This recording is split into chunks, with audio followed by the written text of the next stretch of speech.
प्रभात खबर की ओर से आपका अभिवादन।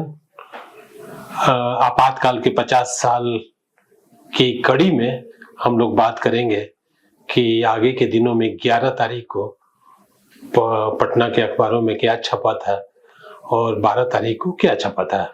10 तारीख तक 10 जून 1975 तक की कहानी हम आपको अखबारों में जो प्रकाशित हुआ उस समय उसकी बता चुके हैं। आज हम लोग बात करेंगे कि ये आर्यावर्त अखबार की कतरन है मेरे हाथों में और इसमें एक बहुत ही महत्वपूर्ण सूचना है और ये सूचना सिंगल कॉलम में छपी है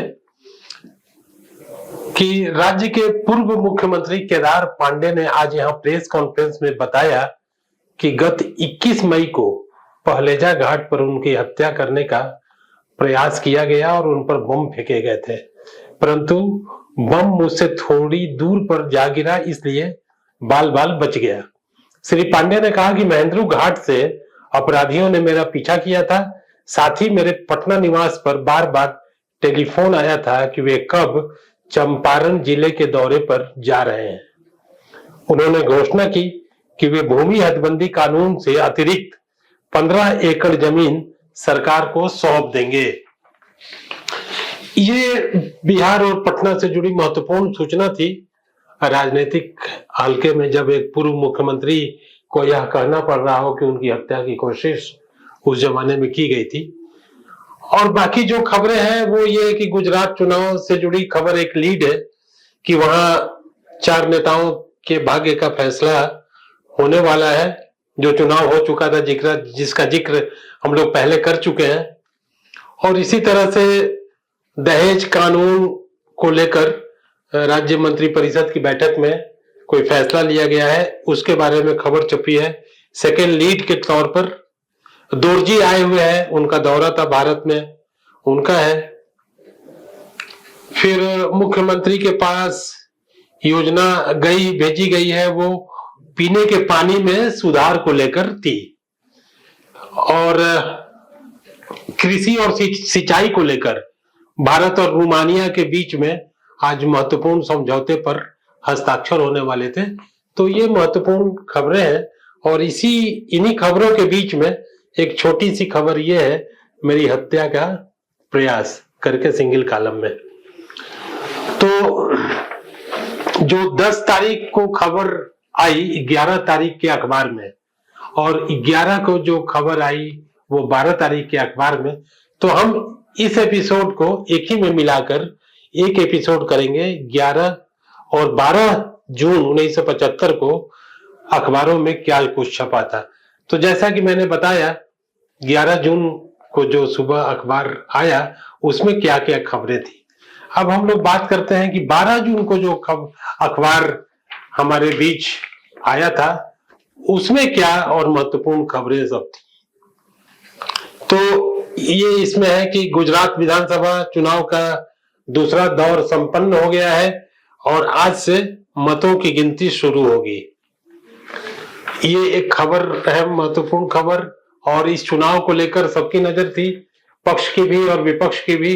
वहां इस चुनाव के बाद एक नई स्थिति देश में बनने वाली थी कि उसके नतीजे कैसे आते हैं। इसी दिन एक खबर पटना से छपी है कि मुख्यमंत्री डॉक्टर जगन्नाथ मिश्र ने आज पटना जिले के मसौढ़ी थाने के घुरहुआ गांव में पुलिस से हुई मुठभेड़ में 15 कथित नक्सलपंथियों की मृत्यु की न्यायिक जांच कराने की मांग को अस्वीकार कर दिया है। डॉक्टर मिश्र ने बताया कि इस मामले की उच्च स्तरीय जांच के लिए श्री बालेश्वर राम की अध्यक्षता में सामाजिक अन्याय निराकरण समिति का संगठन किया गया है। उस वक्त अखबारों में संभवतः इसी तरह के शब्दों का चयन किया जा रहा था। समिति बनाई गई है, उसका सीधा सीधा अर्थ ये है। जब तक रिपोर्ट नहीं आ जाती है तब तक इसे विवादास्पद विषय बनाना ठीक नहीं है। ये तत्कालीन मुख्यमंत्री के हवाले से बात कही गई है।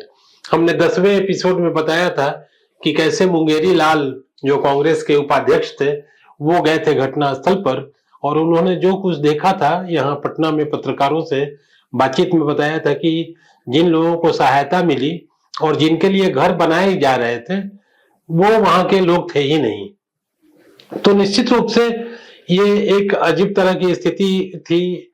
सरकार ने अपनी एक जांच समिति बना दी थी और गैर सरकारी स्तर पर बनी समिति उस घटना को लेकर अपनी ओर से जो भी जांच पड़ताल में बात सामने आ रही थी उसने रखा था।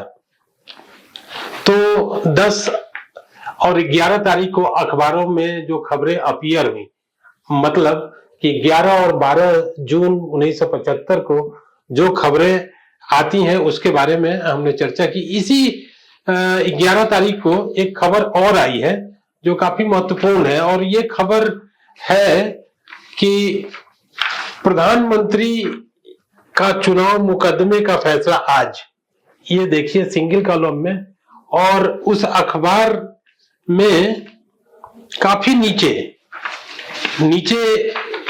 के हिस्से में ये खबर छपी हुई है। ये खबर यहां पर छपी है सबसे नीचे, और इसकी जो खबर छपी है उसमें बताया गया है, इलाहाबाद डेडलाइन है, इलाहाबाद से खबर आई है 11 जून को और 12 जून के अखबार में ये आती है पाठकों के सामने।